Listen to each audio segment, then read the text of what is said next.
Thank you, Daniel. And I have to say, it's very rare that I come to a new country, and this is my first actual trip to Poland.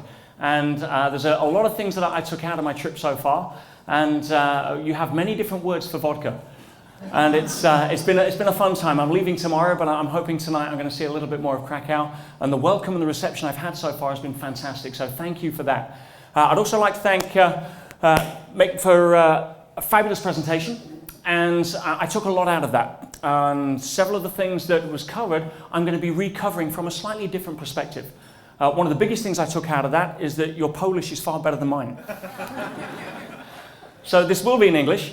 And really what I want to share with you guys is that my journey as an entrepreneur, as 27 years now, since I dropped out of school, and I was 16, I've got no formal qualifications. And I couldn't spell MBA, and I really sort of tried to find my way in the world as an entrepreneur. And over that last nearly 3 decades, I really want to share with you some of the lessons I've learned that have not been from a sales perspective as such. I've never seen myself as a salesman. I've seen myself as a startup maverick, crazy entrepreneur, and through that journey, I've seen a lot, done a lot, made a lot, lost a lot, and had a lot of fun.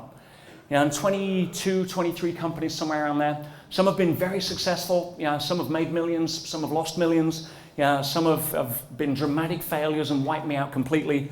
Some should have stayed ideas when I was drunk. And pretty much everything in between.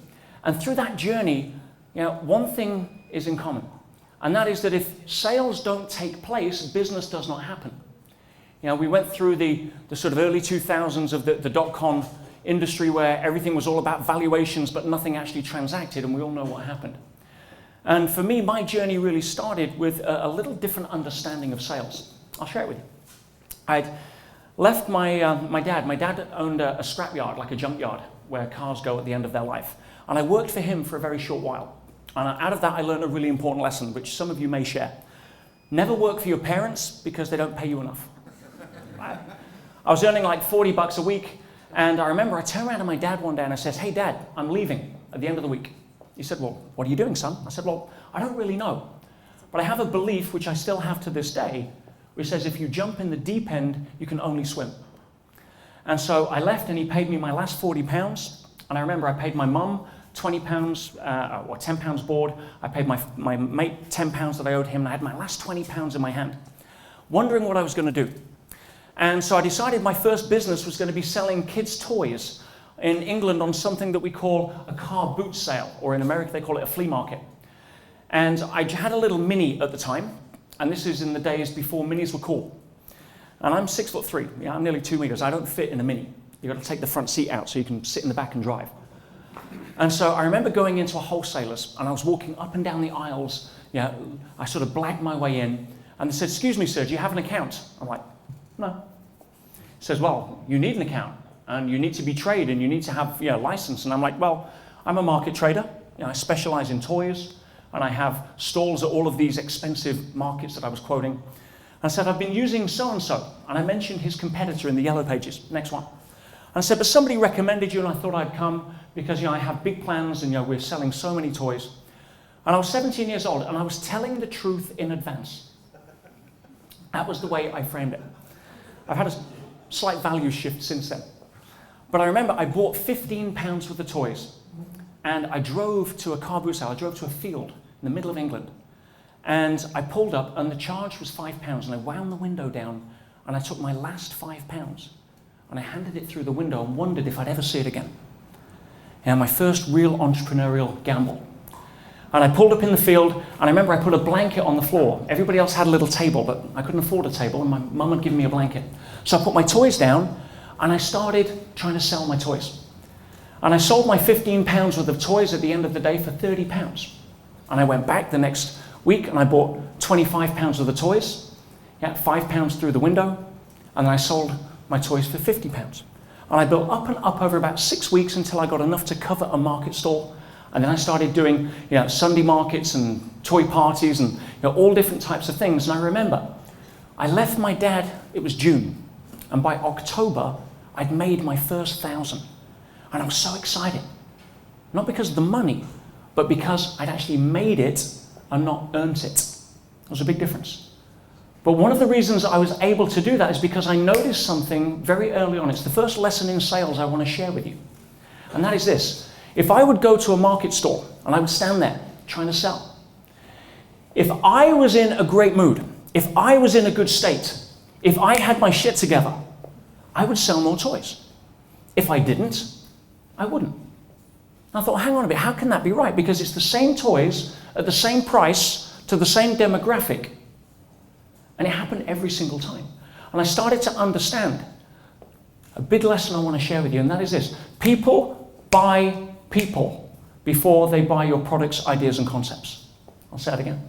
People buy people before they buy your products, ideas, and concepts. Everything that Mike was talking about was about relating to people. And we've grown up over the last 10 years, especially most of the generation that's in this room right now, with technology, with IT, that really has helped to dehumanize the connection that most sales are based upon. You know, we live in a time in human history that is the most connected that has ever existed. Yet most people feel more lonely and disconnected than ever before. How many people would agree with that, by the way? Let's just have a quick show of hands. Now look around. Technology has replaced communication. How many people in the room, by show of hands, are in business to business? Okay, how many's in business to consumer? I think you're all wrong.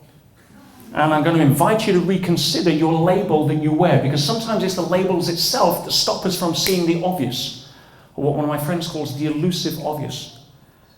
You're not in business to business, that's an 80s model. You're not in business to consumer, that's a limited paradigm.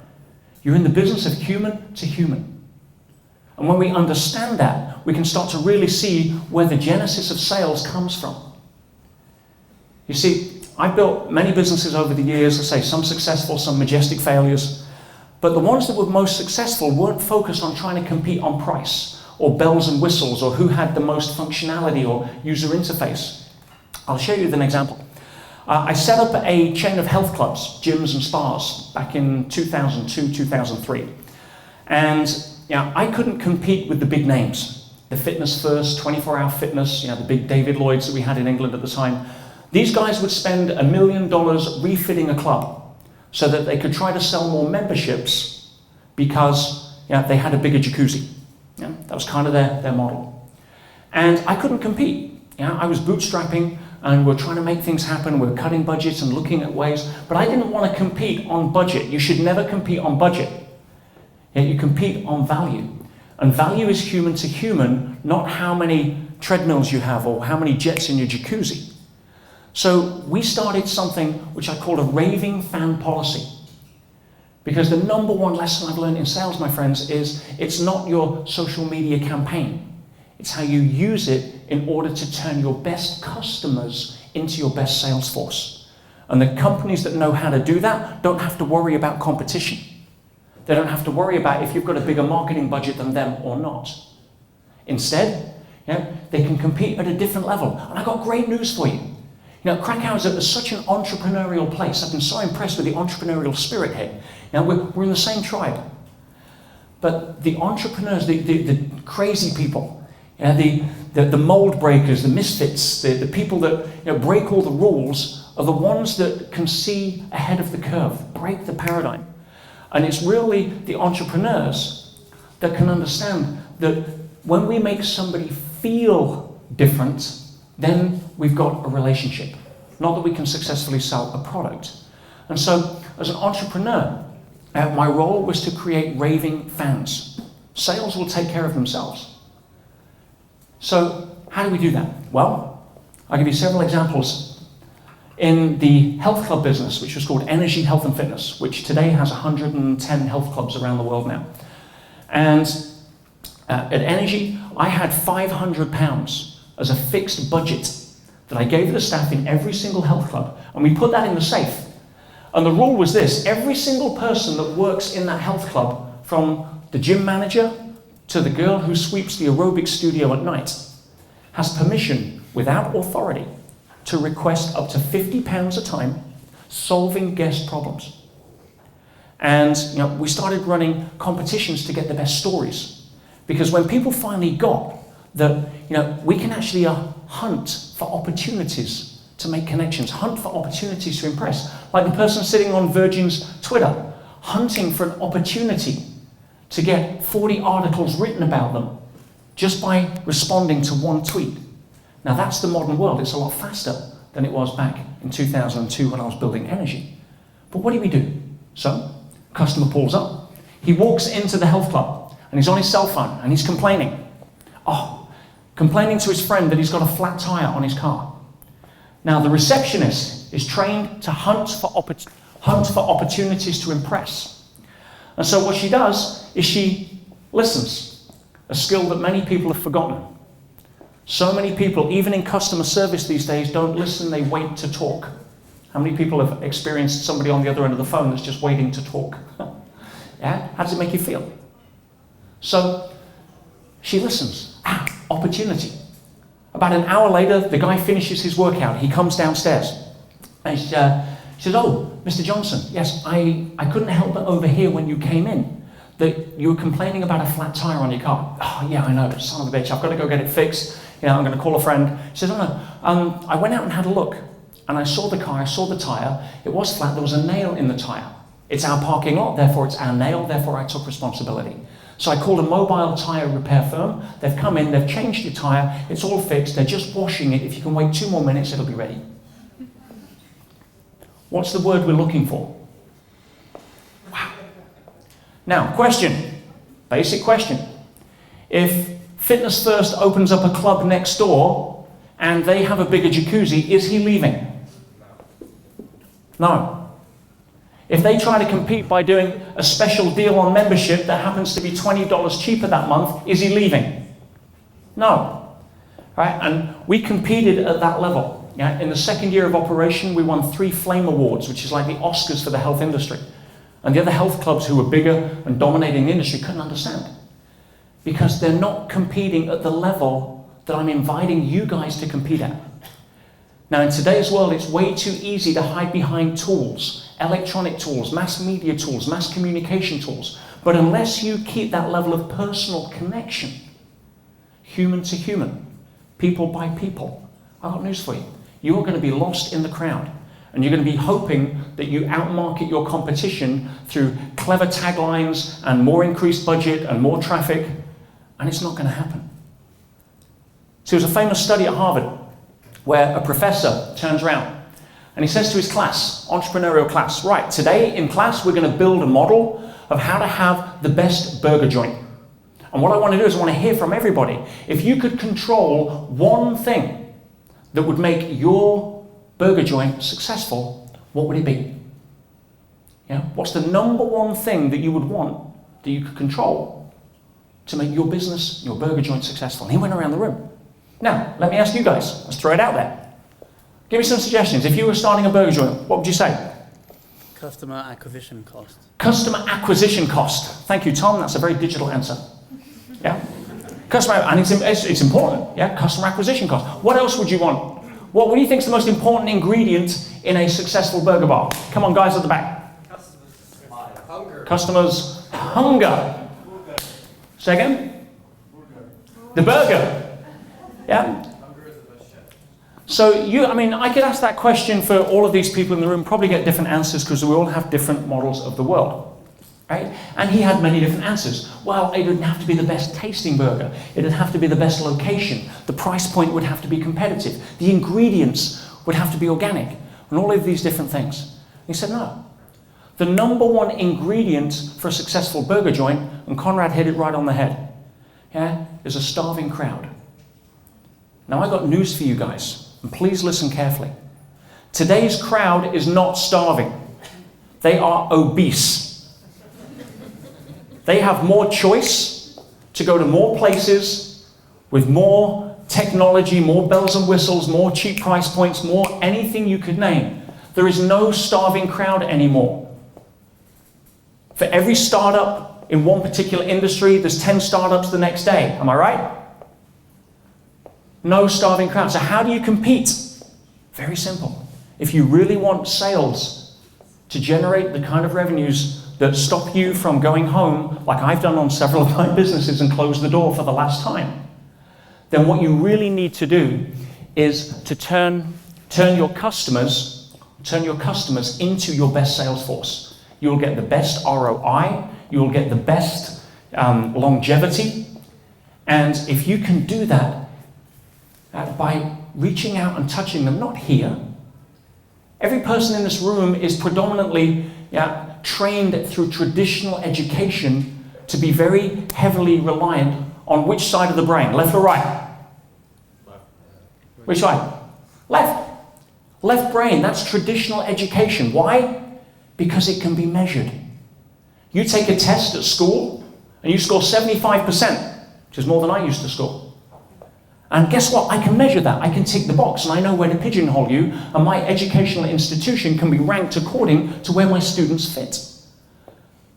So we start to build the muscle of the left brain because we can measure it. But how do you measure for creativity? How do you take a test for how much you love somebody? How do you pass an exam in imagination? All right brain. So by the time we leave school, we're screwed. We think that the fastest way from A to B is a straight line. How many people still think that, by the way? Fastest way to A to B is a straight line. Nobody dare put their hand up there in case I pick on them. Right? I've got news for you, left brain people. The fastest way from A to B is not a straight line. That is a myth. There are no straight lines in nature. You see a straight line, it's man-made.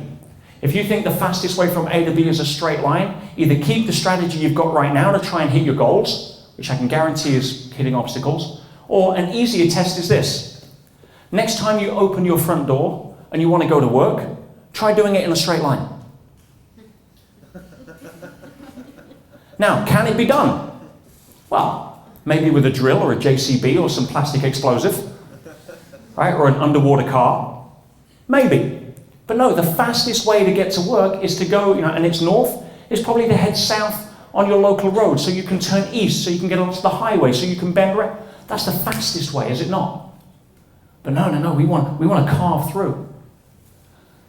So when it comes to understanding people, if you can hit them in a place where the left brain doesn't talk, where you make them feel something special, I guarantee you'll have results that are eluding most of the left brain dominant companies out there right now that think that they can outmarket you, that they can outsell you because they have a bigger budget, better and faster computers and an internet connection that you want to. Hey, is that not the game that's played most of the time? Absolutely. So it's about giving people permission to feel good. How many people these days, as I said, are stressed, feeling alone, feeling disconnected, would rather look at their phone than have a conversation with somebody across the dinner table? Probably text them, pass the salt. Right? That's the world we live in. And are people silently begging right now to be touched emotionally? I guarantee it. I did a little experiment recently in London. Anybody here ever been to London, by the way? Yeah? I'm sorry about that. Anyone here ever been on the Underground, the metro in London? What a happy place that is, right? So I did an experiment on the London Underground where I was with a group of people. We were at a seminar and we were learning some pretty cool stuff on some of my hobbies, which ranges from health to quantum physics to other weird stuff. And I says, guys, why don't we for the day try to be secret agents of change? What do you mean? He says, well, have you noticed that when you get on the Underground, nobody's smiling? Now, when I got on the Underground for the first time, I looked around, everybody's like this. Yeah? Sit down, shut up, be miserable, read the crap you read in the paper and have a nice day. Is that not it? Now, I don't know if it's any different here, but, people are made of the same stuff. Now, okay, we're going to work, maybe you don't like work. But coming back, it was the same.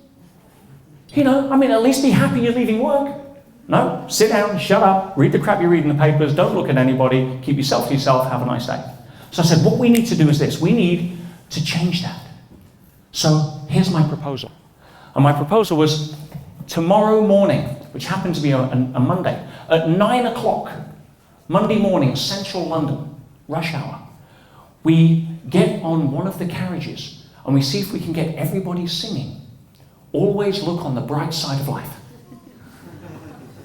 At which point, most of my friends walked away.